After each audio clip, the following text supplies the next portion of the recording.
I see you've uploaded 2 images with text. I'll provide the translation, key vocabulary, and a summary of each section, along with 3 discussion questions for each.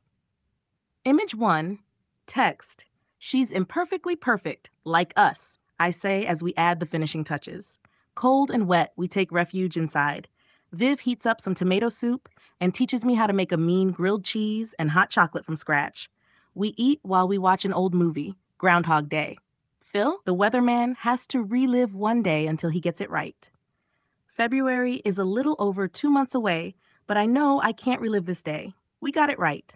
Translation. 그녀는 우리처럼 불완전하게 완벽해. 나는 마지막 손질을 하며 말한다.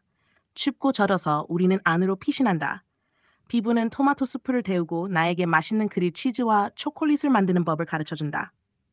우리는 오래된 영화 사랑의 블랙홀을 보면서 먹는다. 필, 기상 캐스터는 그날을 반복해서 살아야 한다. 그가 제대로 해낼 때까지. 2월은 2달이 조금 넘게 남았지만 나는 이 날을 다시 살 수 없다는 것을 알고 있다. 우리는 제대로 해냈다. Imperfectly perfect. 불완전하게 완벽한. Finishing touches. 마지막 손질. 피신하라 Groundhog Day. Relive. 다시 살다.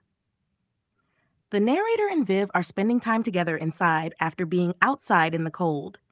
They prepare simple but comforting food and watch the movie Groundhog Day. The narrator reflects on the uniqueness of this day and the fact that it cannot be relived despite the movie's plot about repeating the same day. Discussion questions. 1. What does the phrase imperfectly perfect mean, and how does it apply to the character's relationship? 2. How does the movie Groundhog Day relate to the narrator's feelings about the present day? What significance might there be in the narrator's realization that this day cannot be relived? Image 2. Text. Before we go to bed, snow like powdered sugar sprinkles the trees. By morning, the branches sag under 6 inches of snow like thick vanilla icing on a cake. What you want to do today? Viv asks. We have skis. Want to try them out? I try to imagine skiing and see my legs ending up twisted like a pretzel or in the splits. The only splits this girl wants to do are banana splits. I offer up another idea. Let's build a snow woman. Snow's not common in the Big D, and this is the first real snow for Viv in Indiana, so it takes us a few tries to figure out how to pack the snow. The middle ball ends up larger than the base, so our snow woman leans. Translation. 우리가 잠자리에 들기 전에 가루 설탕처럼 눈이 나무 위에 뿌려졌다. 아침이 되면 가지들이 6인치의 눈 아래에서 두꺼운 바닐라 아이싱처럼 쳐졌다. 오늘 뭐 하고 싶어? 비브가 묻는다. 우리 스키가 있어. 시도해볼래? 나는 스키를 상상해보지만 내 다리가 프레첼처럼 꼬이거나 스플릿 자세가 되는 모습을 본다. 이 소녀가 하고 싶은 유일한 스플릿은 바나나 스플릿이다. 나는 다른 아이디어를 제안한다. 눈사람 대신 눈 여자를 만들자. 텍사스주에서는 눈이 흔치 않지만 이번 인디애나에서의 비브에게는 첫 눈이다. 그래서 눈을 어떻게 뭉치는지 알아내는데 몇 번의 시도가 필요했다. 중간 눈덩이가 기초보다 더 커지면서 우리의 눈 여자는 기울어졌다. sag, 처지다. vanilla icing, 바닐라 아이싱. 바나나 스플루, 눈을 뭉치다. The narrator and Viv experience a snowy day together, something rare for them. They initially consider skiing, but the narrator imagines falling and instead suggests building a snow woman. Despite their efforts, the snow woman ends up leaning because of their inexperience. Discussion questions. 1. How does the description of the snow reflect the character's feelings about the day? 2. Why do you think the narrator prefers to build a snow woman rather than ski? 3. What does the leaning snow woman symbolize in the context of this scene? These translations, vocabulary explanations, summaries, and questions should help guide your exploration of the text. If you need further assistance, feel free to ask.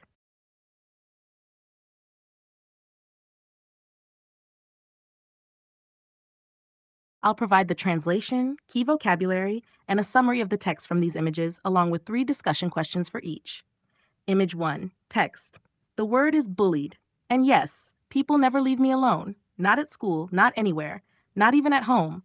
I doubt it will ever stop. That is so maddening, Catalina says. She reaches over and hugs me. just like Viv used to. Translation. 단어는 왕따야. 그리고 그래, 사람들은 절대 나를 혼자 두지 않아. 학교에서도, 어디에서도, 심지어 집에서도 이게 절대 멈추지 않을 것 같아. 정말 미칠 것 같아. 그녀는 다가와 나를 안아준다. 비브가 하던 것처럼. bullied, 왕따당하다. maddening, 미칠 것 같은. Summary. The narrator is expressing feelings of being relentlessly bullied and isolated, not just at school, but everywhere, including at home. Catalina, in response, acknowledges how infuriating the situation is and offers comfort by hugging the narrator, similar to what Viv used to do. Discussion questions. 1. What impact does relentless bullying have on the narrator, and how do they express these feelings? 2. How does Catalina's reaction to the narrator's situation help or not help in this context? What does the mention of Viv suggest about the narrator's past experiences? Image 2. Text. Has your mom always been so terrible? Catalina asks. I let out a sigh. She's obsessed with diets, trying to find the magical one that'll make me skinny. She's got me on one now, or had me on one.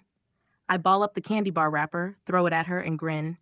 Sometimes I wonder why I even try. I mean, I'm not even sure being fat really bothers me. How people treat me because I'm fat bothers me. And her diets don't help? Sometimes. For a while. But not really. It's like I've gotten trapped in this maddening cycle. You're a little overweight as a kid. People hurt your feelings about it. You eat to bury the shame. People hurt you more. You eat more. Infinite loop. Have you gotten teased since you were little? Translation. 네, 엄마는 항상 그렇게 끔찍했니? 카탈리나가 묻는다. 나는 한숨을 쉰다. 그녀는 다이어트에 집착해 나를 날씬하게 만들어줄 마법 같은 걸 찾으려고. 지금 나를 다이어트 시키고 있어. 아니, 시켰었어. 나는 캔디바 포장을 뭉쳐서 그녀에게 던지고 씩 웃는다. 가끔은 내가 왜 시도하는지 궁금해져. 내가 뚱뚱한 게 정말로 나를 괴롭히는 건지조차 확신이 안 서. 내가 뚱뚱하기 때문에 사람들이 나를 대하는 방식이 나를 괴롭혀. 그녀의 다이어트는 도움이 안 돼? 가끔은. 잠깐 동안은. 하지만 진짜는 아니야. 이게 정말 미친 듯한 사이클에 갇혀버린 것 같아. 어렸을 때 약간 과체중이야. 사람들이 그걸로 네 감정을 상하게 해. 너는 그 수치심을 묻으려고 먹어. 사람들은 너를 더 상처 줘. 너는 더 먹어. 끝없는 반복. 어릴 때부터 놀림받았니? obsessed. 집착하다. 날씬한. maddening 미친 듯한 반복. overweight. 과체중. 끝없는 반복. Summary. The narrator is talking with Catalina about their mother's obsession with diets and how it's affecting them.